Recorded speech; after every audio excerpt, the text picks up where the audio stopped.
and on the verge of being executed. If he evokes the strength of Guan Yin, the knives will break into pieces. If someone is imprisoned, shackled, or chained, or his hands and feet are in stocks, if he evokes the strength of Guan Yin, his bonds will be open and he will be free. If someone is about to be harmed by mantras, spells, or poison, if he evokes the strength of Guan Yin, the harm will all return to the sender. If someone meets with evil Rakshasas, poisonous dragons, or ghosts, if he evokes the strength of Guan Yin, they will not dare to harm him. If someone is surrounded by vicious beasts with fearsome fangs and claws, if he evokes the strength of Guan Yin, the beast will quickly run far away. Poisonous snakes and scorpions have blazing lethal vapors, but if one evokes the strength of Guan Yin, at the sound of one's voice, they will disperse. Clouds of roaring thunder and lightning may send down hail or great floods of rain, but if one evokes the strength of Guan Yin, the clouds will immediately scatter. Living beings are beset with hardships and oppressed by limitless suffering. The power of Guan Yin's wondrous wisdom can rescue the world from suffering. Complete with the power of spiritual penetrations, vastly cultivating wisdom and expedient means, going about countries in the 10 directions, he manifests everywhere in all places. The various evil destinies, those of the hells, ghosts, and animals, and the pain of birth, old age, sickness, and death are all gradually wiped away. True contemplator, pure contemplator, contemplator with vast, great wisdom, compassionate contemplator, kind contemplator, may we constantly behold you with reverence. Undefiled, pure light, the sun of wisdom that breaks through the darkness, is able to quell calamities of wind and fire as it shines on all worlds. Compassionate substance, the thunder of precepts, kind intent, a wondrous great cloud, he rains down sweet dew and Dharma rain, which extinguish the flames of affliction. In the midst of contention, when faced with lawsuits, or when someone is terrified on the battlefield, if he evokes the strength of Guan Yin, all his many enemies will scatter and leave. Wondrous your sound, contemplator of the world's sounds, a pure sound, a sound like the sea tide, a sound beyond all worldly sounds. We shall always bear it in mind. In thought after thought, we have no doubt, Guan Yin is pure and sagely. In times of suffering, agony, danger, and death, he is our refuge and protector. Complete with all merit and virtue, his kind eyes watching living beings, he is endowed with massive blessings, limitless as the sea. Therefore, we should reverently bow to him.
the incense lighters.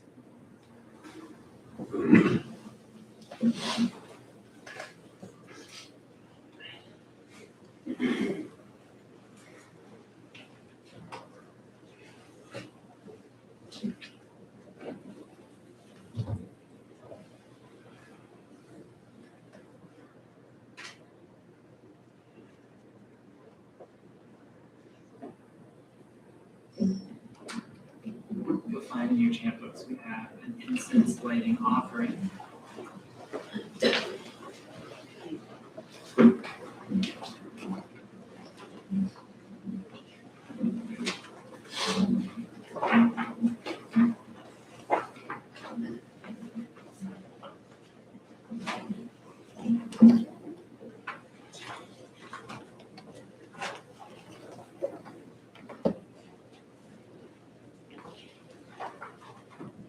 And we'll say together, in gratitude, we offer this incense throughout space and time to all Buddhas and Bodhisattvas.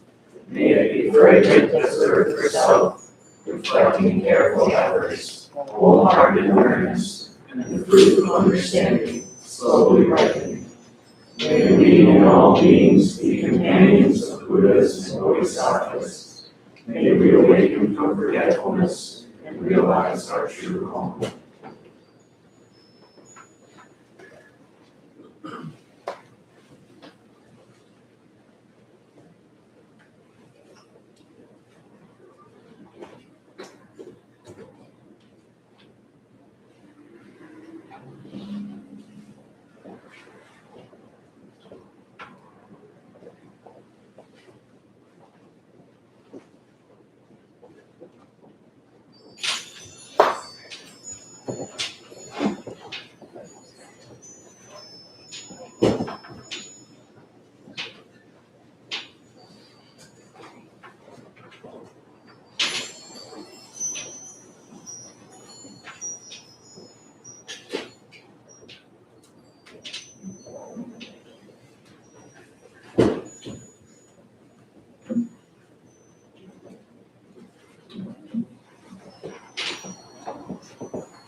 Wonderful to see we have a full house this morning. And as people are coming in, if the rest of us could be mindful of those coming in groups or wishing to sit with family and friends, and if we need, make arrangements for them, we would appreciate that.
Good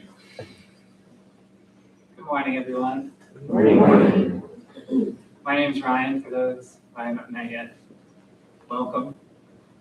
It's a really full house for a snowy day. I'm super grateful for that. Thank you all for coming. For those who are new, if this is your first time, welcome. You don't have to know anything about Buddhism to be here. We're happy to have you. Just relax and join it as much as you'd like. If you see something or hear something that moves you and you want to participate, feel free. But if you'd like to just sit and observe, that's fine. Again, welcome. We're happy to have you. As we have, we have 2 bathrooms here and 1 downstairs. For anyone who needs to get up during service, we just ask that you please walk around the back of the cushions here, not in front of the dais. We're filming and streaming it online, so it just makes it a better viewing experience for those involved. Yeah, we'll have tea afterwards, and there are some meetings, so please feel free to join us and meet each other. At the beginning, we will start by standing and saying our 3 refuge commandments.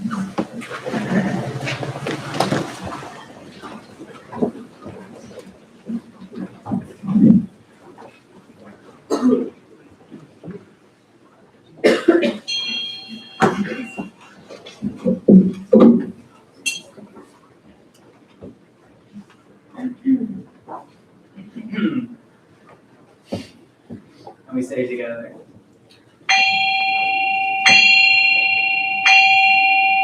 I go for refuge to Buddha, my deeply awakened mind, the living source of understanding and compassion, which must be cultivated to be known fully.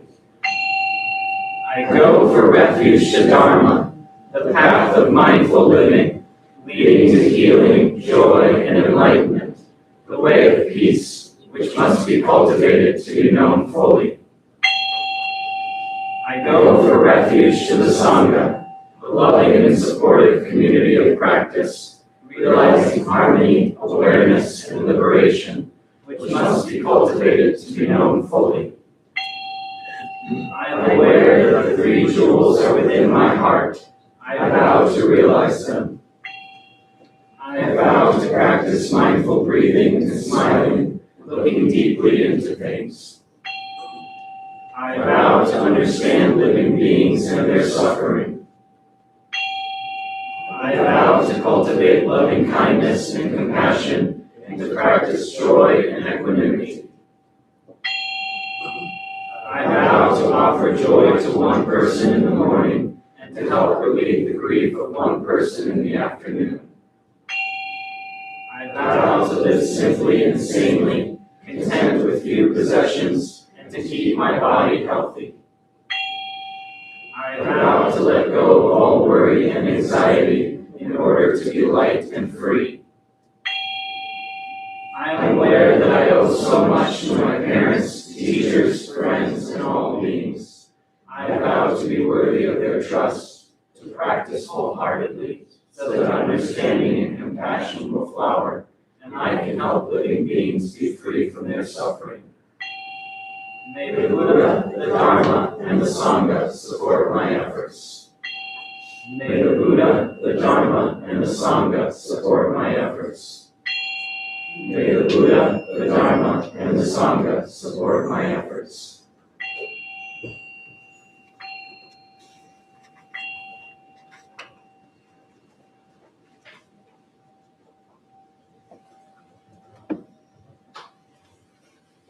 And then page 4, we have the heart.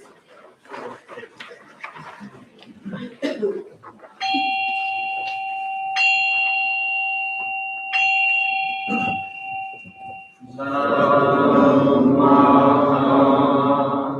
prajna paramita hridaya sutra. Bodhisattva of great compassion, from the deep practice of prajna, paramita, perceive the emptiness of all five skandhas, and delivered all beings from their suffering. O Shariputra, form is no other than emptiness, emptiness no other than form. Form is emptiness, emptiness form. The same is true of feeling, thought, impulse, and consciousness. O Shariputra, all dharmas are empty. They are not born nor annihilated. They are not defiled nor immaculate. They do not increase nor decrease. So in emptiness, no form, no feeling, no thought, no impulse, no consciousness. No eye, ear, nose, tongue, body, mind. No form, sound, smell, taste, touch, or objects of mind. No realm of sight. No realm of consciousness. No ignorance, nor extinction of ignorance. No old age and death, nor extinction of them.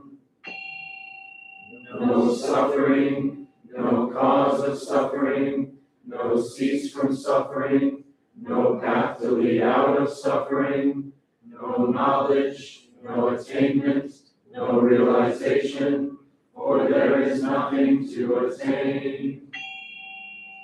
The Bodhisattva holds on to nothing but prajna, paramita.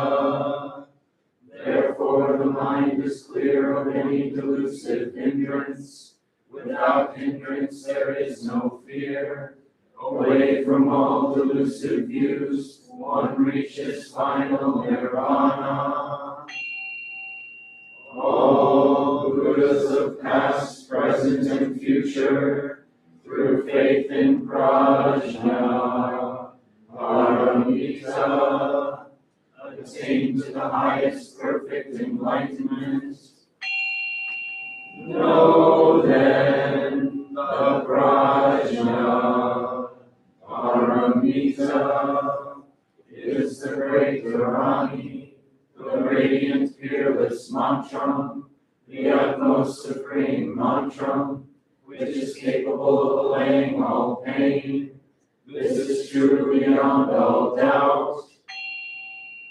Proclaim now the highest wisdom, the prajna, paramita.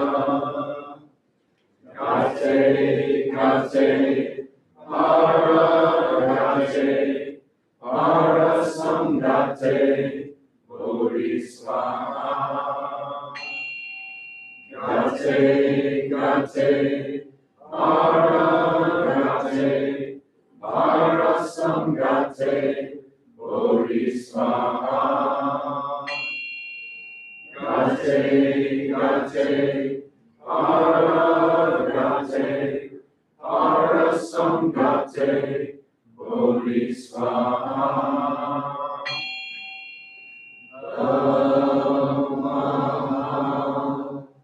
Prajna, paramita, Vedaya, Sutra.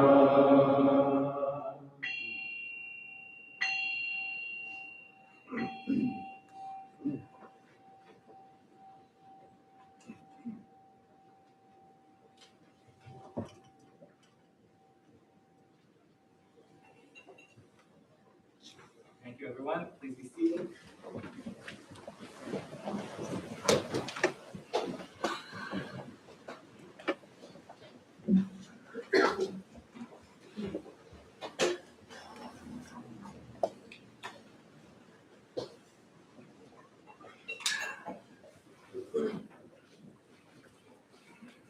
Hello again. Nice to see everyone today. This is really great. So here at our temple, our annual Bodhisattva study program is beginning with the new year. It's for Sangha members who've received the gifts of the precepts and want to continue studying the Dharma in a similar way. It's a fairly intensive program that focuses on the Bodhisattva path through meditation, sutra study, journaling, and service to the Sangha. For me, it's a really great opportunity to begin a small series of talks on the Bodhisattvas. Over the next few months, I'd like to explore several of these figures as they represent certain aspects of our own Buddha nature. Each Bodhisattva highlights some of the different ways the Dharma functions in our lives. So first, let's talk about what a Bodhisattva is. It can mean a couple of different things. So literally, Bodhi means awakened and Sattva means being. So an awakened being. Around the temple and in most of the modern world, we use it to mean awakening being. That's how we use it in the Bodhisattva class. Anyone who's taking the Bodhisattva class, do you want to raise your hands, everyone? There we go. It's a fun, pretty intensive commitment. So these are people who have generated bodhicitta, or an aspiration to awaken. So that's what we can do. And we sometimes call these, it's sometimes called baby bodhisattvas, is how people refer to it, which is a term I quite like for its humility. But the word bodhisattva can also refer to some specific beings, sometimes called mahasattva bodhisattvas. They're great being bodhisattvas. So in this context, it's similar to a saint in the Christian religion. It's a specific named being of legend that's seen into the nature of reality. They've seen emptiness, non-self, and interdependence, and then made a deliberate choice. Rather than stepping out of the cycle of birth and death, like the arhat of traditional Theravada Buddhism, they remain within it for the sake of others. So this choice is formalized in the Bodhisattva vow. It appears in many versions across the Mahayana world, but we say one at the end of every service. All beings, one body, I vow to liberate. Endless blind passions, I vow to uproot. Dharma gates without number, I vow to penetrate. And the great way of Buddha, I vow to remain. That's why we say that at the end of every service. And it is intentionally impossible. There's no such thing as finishing it. It's not intended to be finished. Its purpose is to shape the orientation of our lives by turning our hearts outward rather than inward. It means to align one's conduct with compassion rather than self-protection, and to try to meet the world without the illusion of separation. So there are many of these Mahasattva Bodhisattvas in the Mahayana cosmos, and they each represent a distinctive aspect of awakened beings. Some of you may have heard of Manjushri and Kashiti-Garbha, Samantabhadra, Maitreya, Aksyamati. They each represent a different aspect of the Buddhist path. Some are associated with meditation, some with ethics, some with fearlessness. They all express the same principle, though, that awakening is not something we do on our own. It's not private, and it's an event that changes how we relate to the world. So I skipped over the best known one, which is Avalokiteshvara. We have at least 3 statues here of Avalokiteshvara in her Guanyin form. That green one over there, this one here behind Musho, and this one normally sits in our library downstairs, but I brought it up for today. So that's who we are talking about, Avalokiteshvara. And we've already talked about her today, because in the Heart Sutra, it begins with the Bodhisattva of great compassion from the deep practice of prajna paramita, perceived the emptiness of all 5 skandhas, and delivered all beings from their suffering. So the Bodhisattva of great compassion is this person here, Avalokiteshvara. It's a good place to start because she's a great doorway into understanding all the Mahasattva Bodhisattvas. Compassion, the Bodhisattva of compassion. Compassion is where we often start on the Buddhist path, and it's where we return to when we lose our way. So today, let's look at who she is and why she's so important in our Mahayana practice, and what we can do to use that in our practice today. So Avalokiteshvara, it's a long word. It's translated as the one who perceives the cries of the world. In Chinese, they call her Guanyin. In Japanese, it's Kannon, and in Tibetan, it's Chenrezig. But all these names preserve the meaning, perceiver of sounds, which is specifically the sound of suffering. It's valuable to notice that she's the perceiver and not the fixer.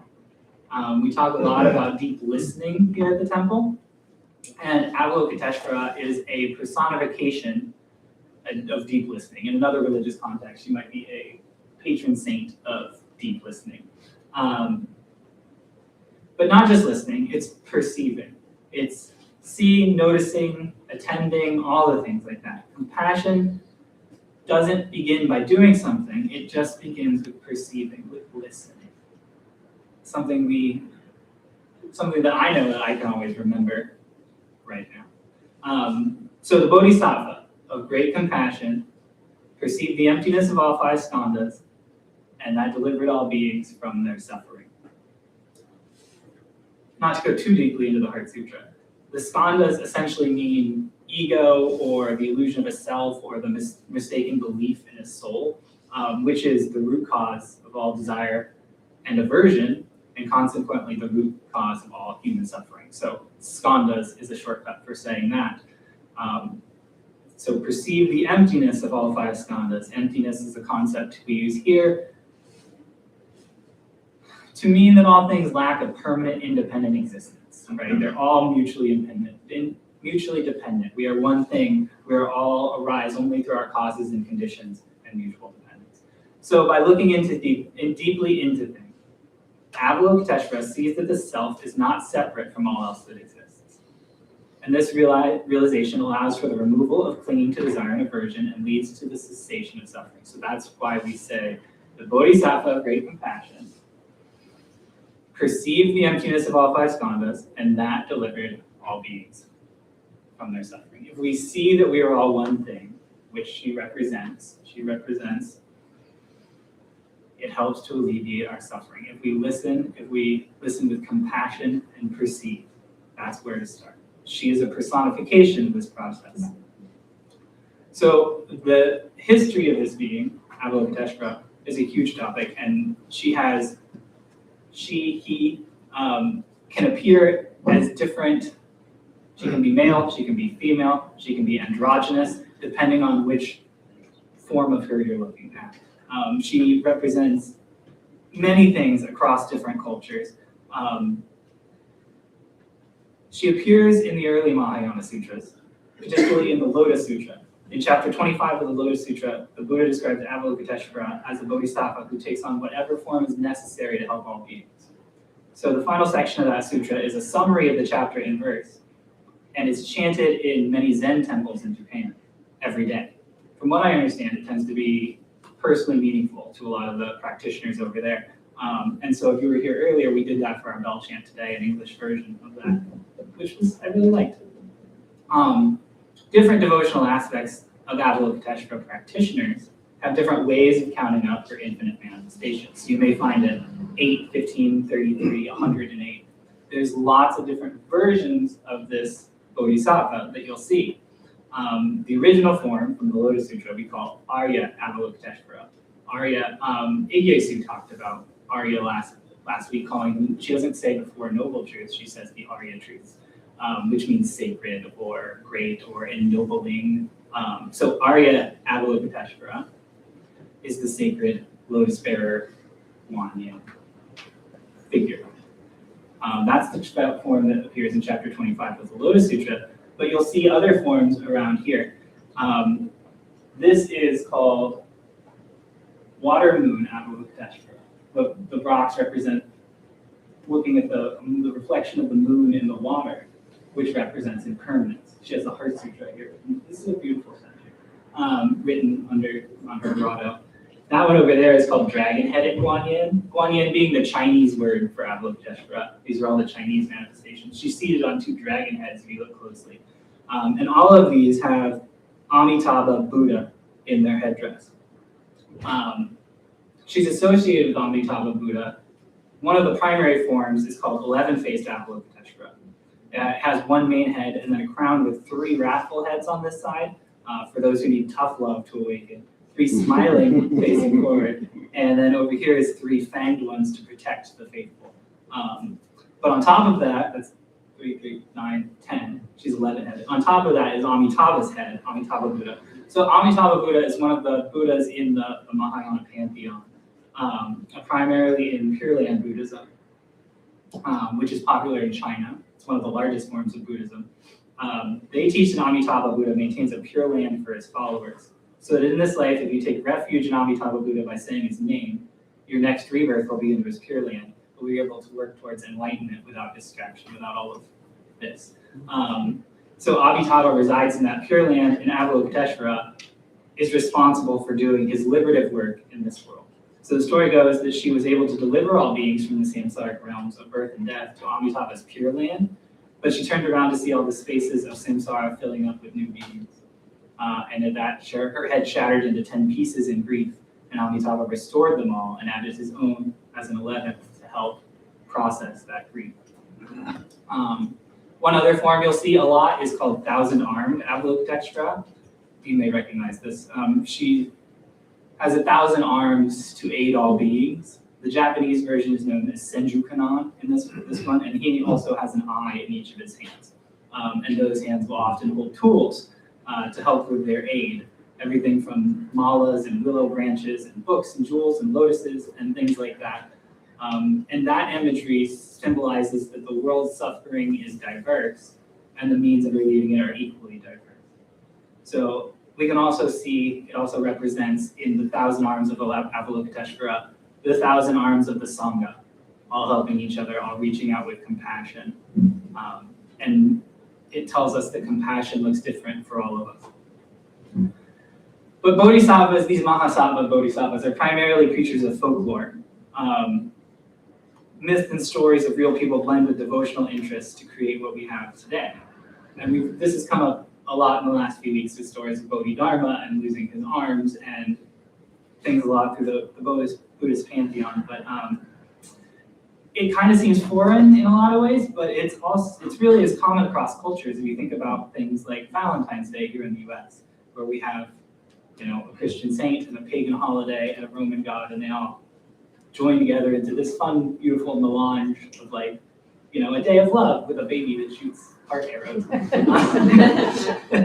And there's if you think about it, I'm sure you can come up with some others in our culture that function that way too. But in the academic world, when we talk about myth, legends, and folklore, they say that these things tend to have a neutral orientation towards truth value. And so when we tell the truth in day-to-day life, we care about the truth value of our statements so that what we say aligns with reality. And when we tell a lie, we also care about the truth value of our statements. We are usually intentionally choosing to say something that doesn't align with reality to deceive someone or for some other reason.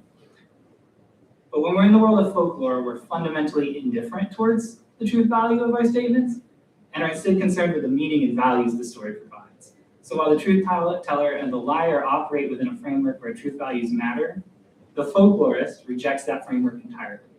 They have a saying that goes, a story can be true without ever having happened. The truth is in the lesson or what it reveals about the underlying culture, right? So as an example of how real people form the foundation of myth, there's a popular legend in China about the origin of Guanyin, which is, again, their way of speaking about Avalokiteshvara. In the story, there's an ancient princess named Miaoshan. She's the daughter of a king who had no sons, so he needs her to marry so he can have an heir to the throne. She refuses to accept marriage, and like Shakyamuni chooses the spiritual life, she runs off to join a monastery. She thrives at the monastery, even though the king bribes the abbess to see that she gets harsh treatment and strenuous work. She remains dedicated to her practice to help all beings alleviate suffering, regardless of all the hardships she endures. The king feels he's running out of options and burns down the monastery, killing a whole bunch of people, but Miaoshan manages to escape to Purushan Island. She understands that the king will not be able to escape the karma from this, and indeed he is soon plagued by a mysterious illness that none of his doctors can cure. A strange messenger comes to him and tells him that he may be cured by making a medicine from the eyes and arms of someone virtuous that gives them freely. The messenger says he knows where this can be attained. Upon telling this to Miaoshan, she doesn't hesitate to tear off her arms and pluck out her eyes to give to the king. The king takes the medicine and is healed. He then makes a pilgrimage to visit his unknown benefactor, where he recognizes his daughter, now armless and blind.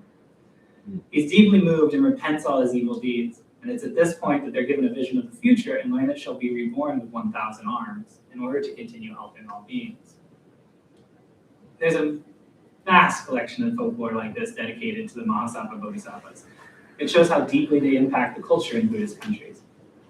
And while we can't lift those whole cloth and bring them over here, finding a way to bring these bodhisattvas further into our practice, I believe will have a lot of value, and finding a uniquely Western version that manifests itself in a way that fits into our culture and time could be very helpful for us.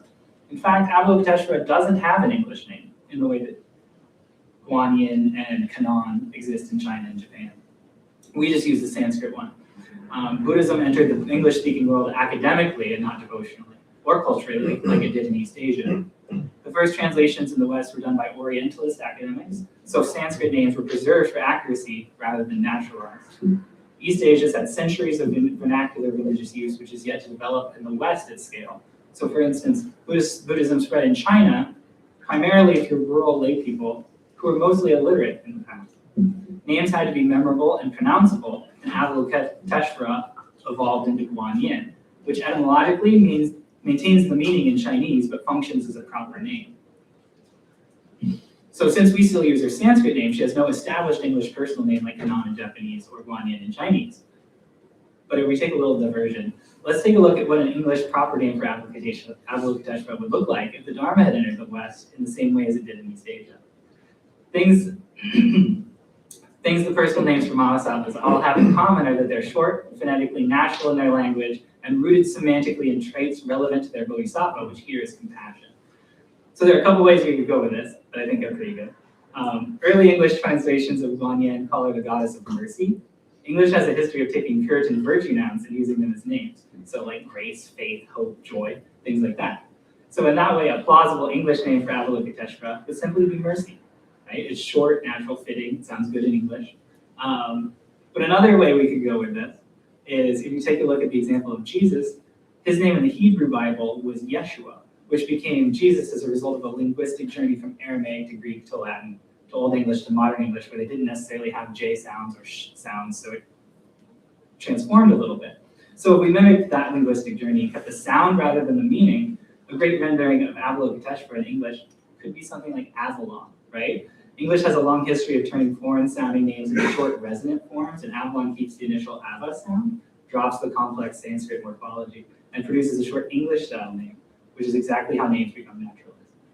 It already sounds sacred in English, and it's gender-neutral, like Avalokiteshvara. But it would also work quite well to have an English holiday for celebrating Avalokiteshvara, perhaps coinciding with Thanksgiving, right? Thanksgiving's already emotionally complex, focusing on gratitude and passion. Anyway, the proper names and holidays comes from generations of lay use, which haven't had time to develop in the West. But it's fun to think about, and in time it would generate its own thing if Buddhism becomes widespread. But for now, what should we do with Avalokiteshvara? So what place does she have in our practice here in the West? So it's true that in Buddhism you must do the liberatory work for yourself. There's no way around it. There's no external savior who can free you. No being can escape the results of their karma. However, that doesn't mean you have to walk this path alone. We're all here with you. We take refuge in the Dharma, the Buddha, the Sangha. We allow them to aid us in our practice. It would take someone of extraordinary strength to acquire spiritual achievement without aid. So this is how I suggest we relate to Avalokiteshvara and the other Mahasattva Bodhisattvas in our practice. Allow room for them to come into our hearts when we take refuge in the Sangha and the Sangha jewel. They've come before us to show us the way, and we can use their example as an archetype for practice. So let me finish with a short verse from the Heart Sutra's traditional commentaries. When the mind is clear, Avalokiteshvara hears all cries. When the mind is still, Avalokiteshvara responds with all hearts. When the self is empty, Avalokiteshvara is everywhere. Whatever you choose to do with this teaching, remember that like Avalokiteshvara, you also carry the potential for great compassion.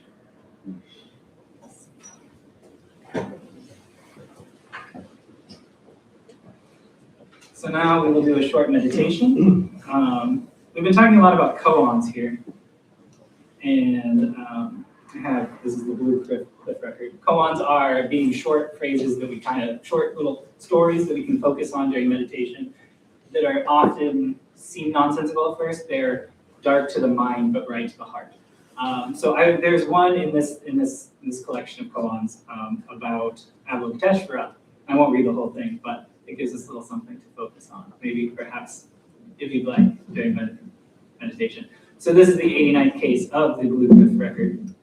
And in it, Yunyan asked Tao Wu, what does the Bodhisattva of great compassion use so many hands and eyes for? And Wu says, it's like someone reaching back, groping for a pillow in the middle of the night. I'll have a short meditation.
Thanks for indulging me in that. The original draft of that talk was 45 minutes long. So we didn't endure that. So one more fact before we go. If you've ever used a Canon camera, I mentioned that Canon is the name, the Japanese name of Avalokiteshvara.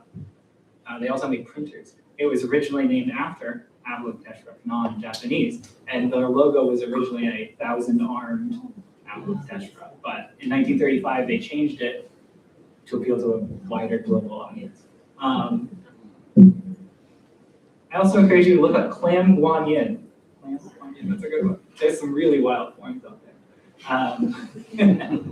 So now let's do let's focus on the Sangha and do our joys and concerns. That's where we go around and we talk about the joys and concerns we've all been experiencing now this new year. Yeah, feel free to share.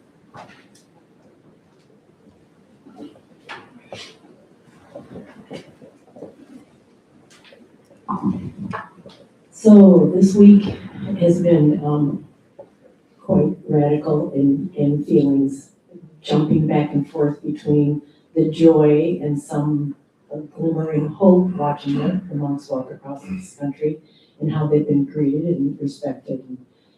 And then the murder, that's what I'm calling it, in Minneapolis, and how do you swing back and forth between those two feelings without just screaming your head off? I can't figure out how to do that. So for everyone else that's dealing with this, how can you not? My thoughts are with you.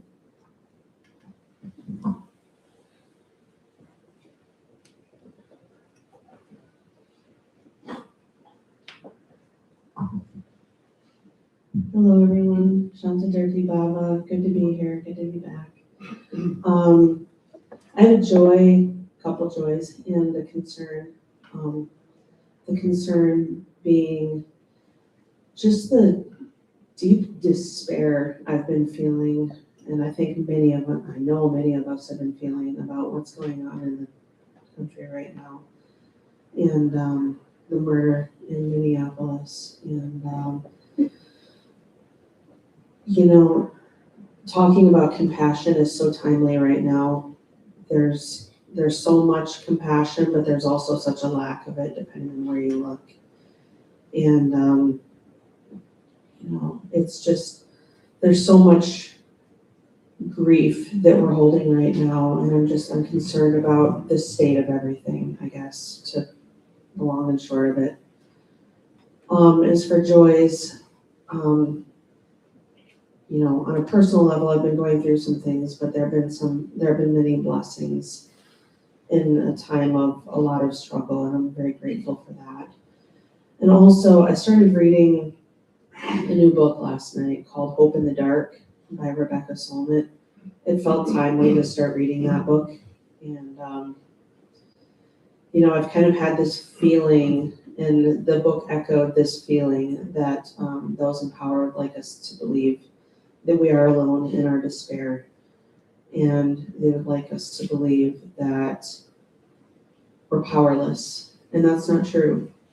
And I've recently become involved or met some folks through Good Trouble Indivisible, the Saugatuck Douglas division, and they had a demonstration in Holland a couple weeks ago, and that's how I found them. And I'll be participating in my first demonstration with them this afternoon in Saugatuck.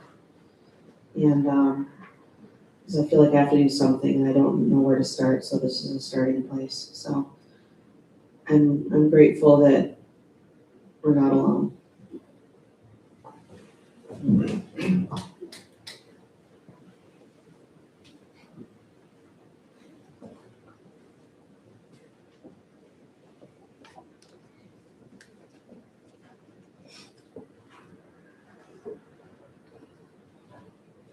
Thank you. So Ellen, I've been following it, as I'm sure a lot of you have, Walk for Peace. I think there's 24 monks now And they started in Houston, Texas, and they're in South Carolina. And I listened this morning, and I too, I'm really having a struggle maintaining equanimity during these times.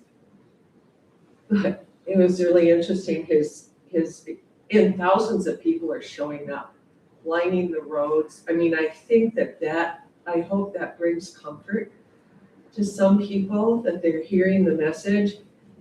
And the monk said, he said, look, our feelings of anger, despair, greed, they're like a cow chewing grass. And all you do is you chew it, you chew it, you chew it, you chew it.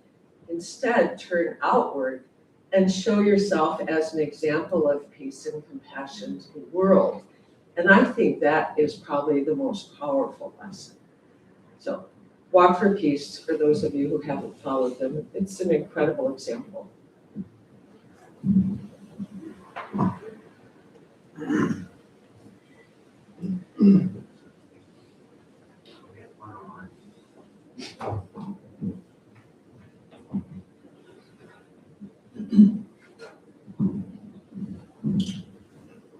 So online, this message is, so Joseph concerns, I am Duffield Penguin Su, sorry if I murdered your name, student of Hosu and Buddhism.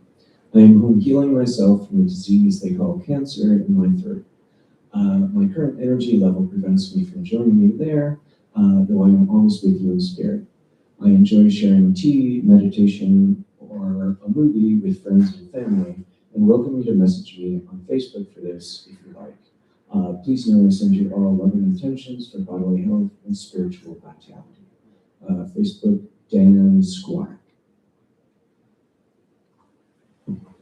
The spelling of that is DANSKWAREK, if anyone would like to contact him.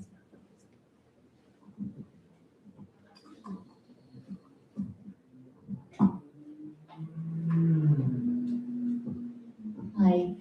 I wanted to share the joy that personally looking around at the Sangha, and when I started attending here, my heart is just filled with joy to see so many new faces.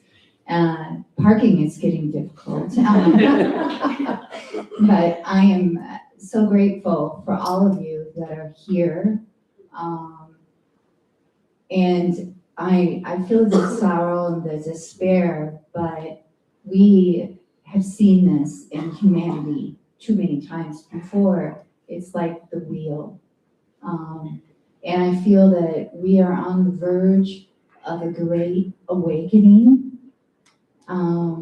So those that have that sorrow, I want you to think about that. I want you to realize that often through the pain and suffering comes a great awakening. So, but I am grateful for all of you that are here in the Sangha. Thank you.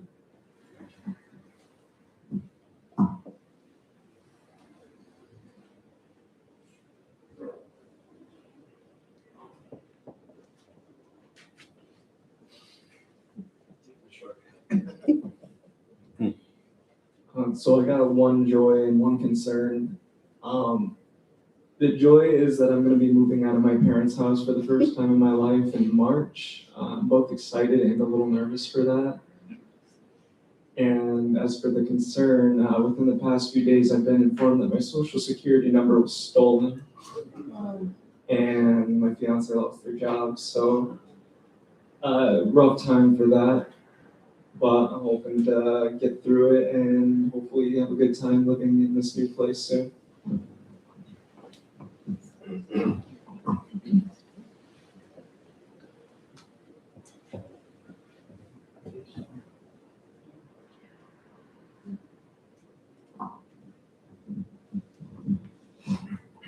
Good morning, my name is Musho.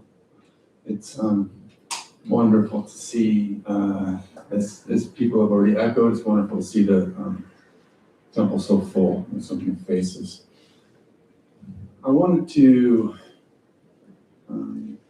say that this feeling that we're all feeling, or that maybe many of us are feeling, is I share this feeling. It's very difficult. It's what do we do? And you can watch the news, you can look at social media, and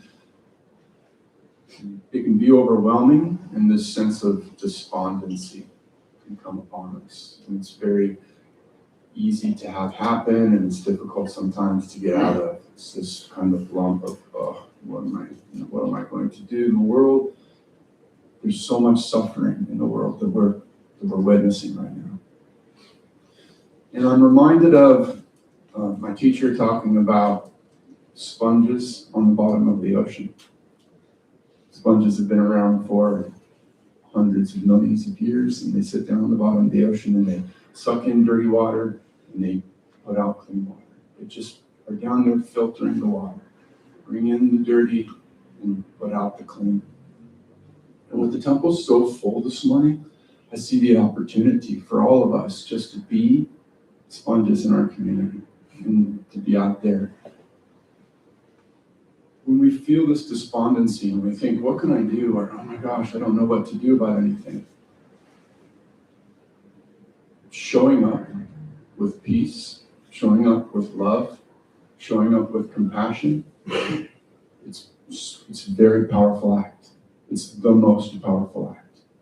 And it makes a difference. So I just want all of you to know that you make a difference. And if you show up, you absorb what is out there, and you're able to sit with it, and you're able to give out peace, to give out compassion, and to give out love. It's the most powerful thing you can do.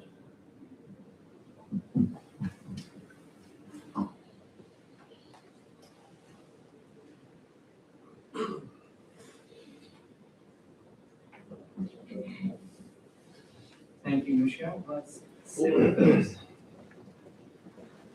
for a moment. Just one more. Oh, sorry. So it really doesn't matter what my name is, but I just want to add on to what you said. Bring all those tools with you, all your forms, all your hands, right? Especially your sword. Do not let yourself be abused just because you have all this compassion inside your heart, please. That's what my guru Bhagavan Josai says. Please do not allow yourself to be abused. Just because you have all this heart chakra energy up our Lord doesn't mean you have to be a fucking stepping stool or stepping stone, which is in a paradox, right? But it's also wrong because, you have to preserve this body in order to keep developing and keep enveloping as the deity as you are. Yeah, I would urge many of you to check out, there's a meeting after for the mutual aid Sangha, and they here are on the tip of the spear for that kind of work. There's a lot of, they have a Discord where this discussion happens ongoing about what do we do and how can we cope, I guess. So I would urge you to check out that group, the 1,000 Arms of the Sangha there.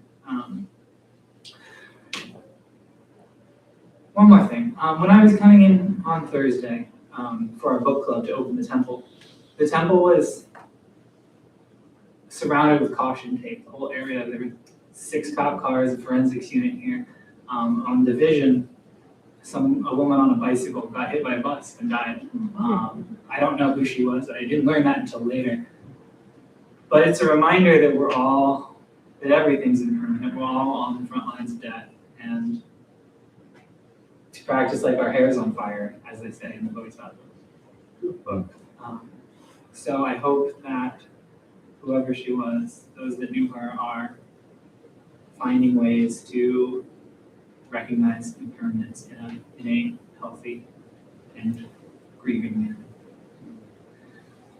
Let's sit with those for 1 minute.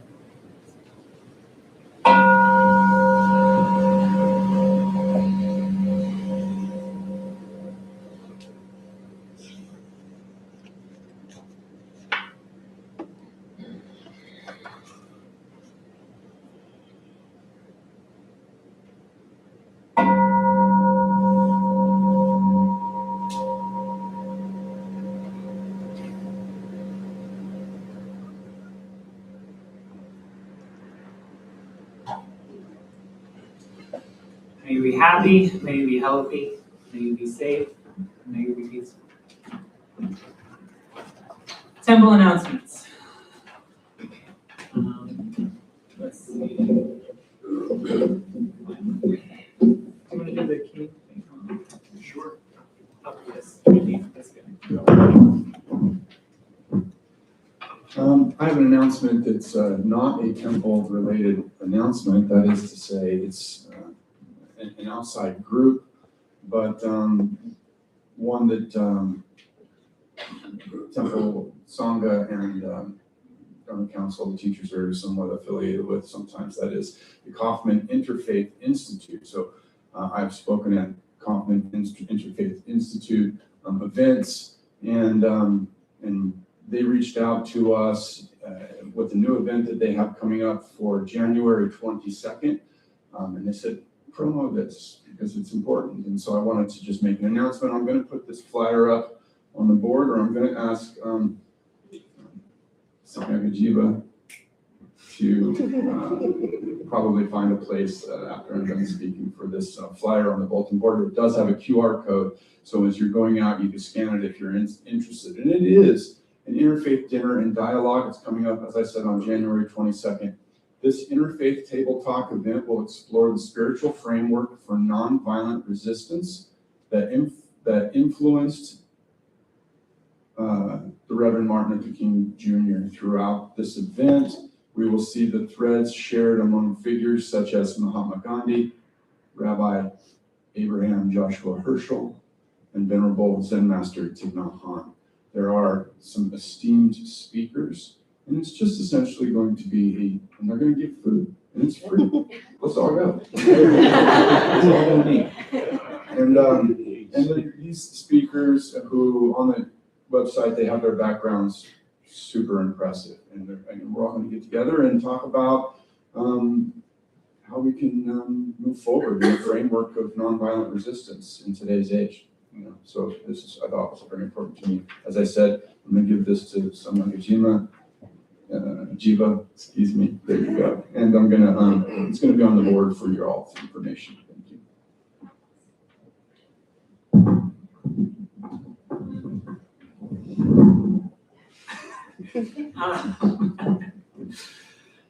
For temple announcements, we have an online meditation group on Wednesdays from 6 to 6:45.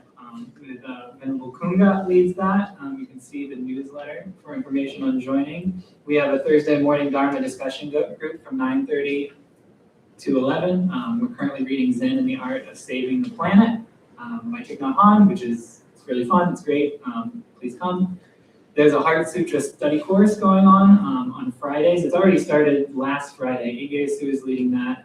It's the 4 Fridays in January, I believe. That's at 6:45 to 8:15. It meets at the temple, or you can join via Zoom. Contact her, as that's already started if you're interested in that.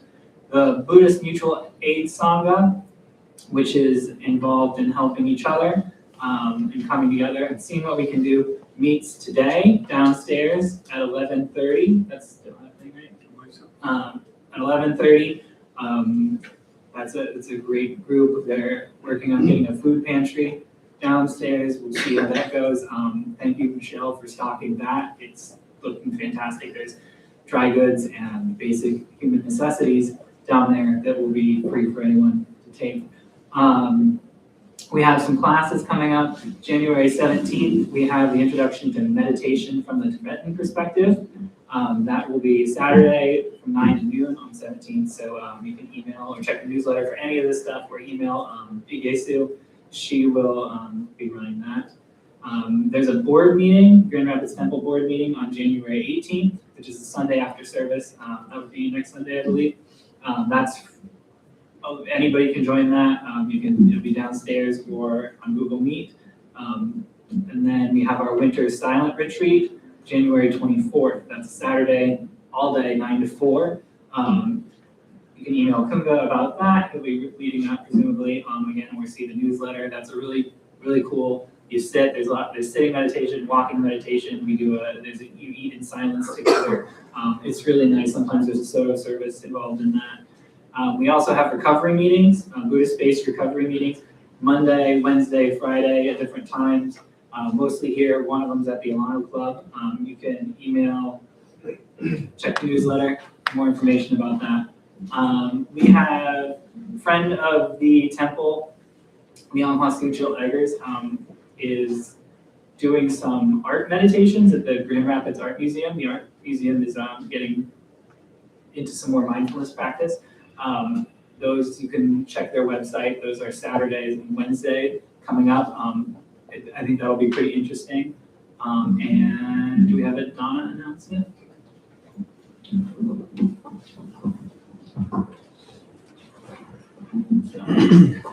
Thank you.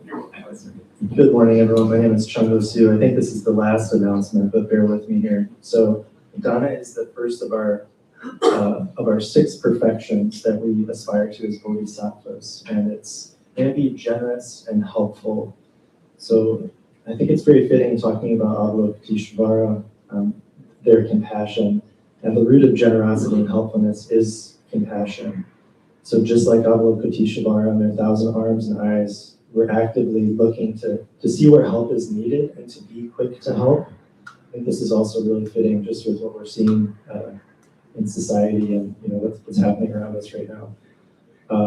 So our practice is putting the needs of others over ourselves. And so asking, what are the needs of my neighbors? Even as we're leaving here today, as we're in the grocery store, what are the needs of the people around me, the needs of my community, my sangha, my society? How can I be helpful? How can I be generous? These kind of selfless acts will be multiplied when shared, and the ripple effects will be felt. So bringing it back, the temple is supported by everybody's kind donations of time, of money, of material goods, and I just encourage you, as to try out that compassion. If you haven't, just encourage that. There are Dharma boxes, there are black boxes. I believe there's one over here on your way out. There may be a QR code. I think there's one in the basement in this entrance as well. You can leave a cash or check. There's also a PayPal. If you go to the website, you could do a reoccurring. It's kind of an easy way to do it. If you can make a couple bucks every week, every month, whatever it might be, it's greatly appreciated. If you have time to share, I encourage you to consider joining the Dharma Disciples. It's a group that comes together to clean the temple, to set up for service, to support our teachers so they can focus on sharing the Dharma with us all. Material goods are also helpful, and would just encourage you to reach out to somebody in grades or robes, or if you're able to support in that way. So thank you all, be safe, and thanks for your compassion and generosity.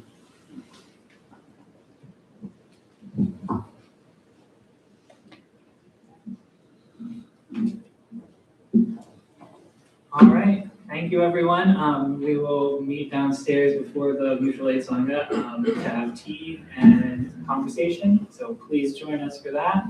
Before we go, we'll stand and say our closing gathas, which are on page 6. Chant them.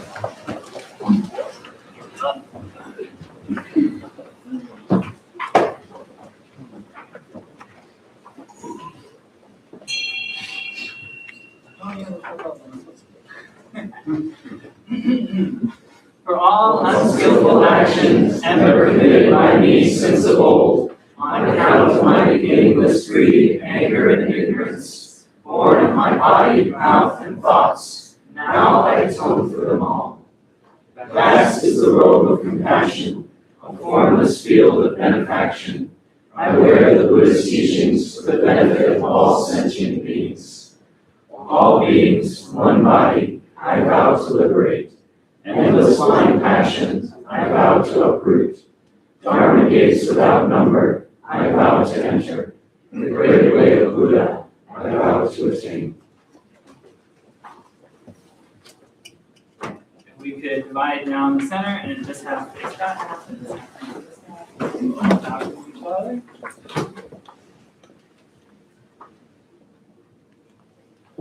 Thank you, everyone. Go in peace.